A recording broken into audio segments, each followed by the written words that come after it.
Pandian store சீரியலில் அப்கமிங்கில் என்ன நடக்க போகுது அப்படிங்கிறது இப்போவே நமக்கு நல்லாவே தெரிஞ்சு போச்சுங்க. ஸோ கோமதி வந்து பார்த்திங்கன்னா எதுவுமே தெரியாத மாதிரி பிளானை போட்டு கொடுத்துட்டு அவங்க மாட்டுக்கும் நம்ம ஹேமாவை கூட்டிக்கிட்டு, அதாவது மீனாவை கூட்டிக்கிட்டு ஊருக்கு வந்துடுறாங்க கதிரே இல்லாமல். ஸோ இங்கே வந்து நம்ம பாக்கியாக தான் வந்து கதிருக்கும் நம்ம ராஜிக்கும் கோயிலில் வச்சு கல்யாணமே பண்ணி வைக்கிறாங்க.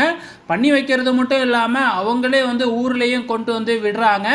ஸோ இப்போ பார்க்குறவங்களுக்கு என்ன நினைப்பாங்க அப்படின்னு பார்த்தீங்கன்னா, ஸோ ராஜியும் கதிரும் காதலிச்சிருக்காங்களாட்டுக்கு, அதனால தான் ஊரை விட்டு ஓடி போய் கல்யாணம் பண்ணிக்கிட்டாங்க அப்படிங்கிற மாதிரி வந்து இப்போ பேச ஆரம்பிக்க போகிறாங்க.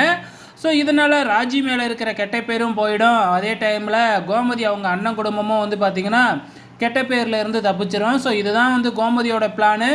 இப்போ கோமதி தான் கல்யாணம் பண்ணி வச்சாங்க அப்படிங்கிற விஷயம் மட்டும் வீட்டுக்கு தெரிய வந்ததுன்னா பெரிய பிரச்சனையாகும் இல்லையா? ஸோ அதுக்காக எதுவுமே தெரியாத மாதிரி கோமதி இங்கே வீட்டுக்கு வந்துடுறாங்க. ஸோ இப்போ பாண்டியன் என்ன பண்ண போகிறாருன்னு தெரியல. ஏற்கனவே கதிர் மேலே தான் அதிகமாக கோவப்படுவார். இப்போ கதிரே கல்யாணம் பண்ணிக்கிட்டு வந்ததுனால என்ன செய்ய போகிறாரு அப்படிங்கிறத வெயிட் பண்ணி பார்க்கலாம்.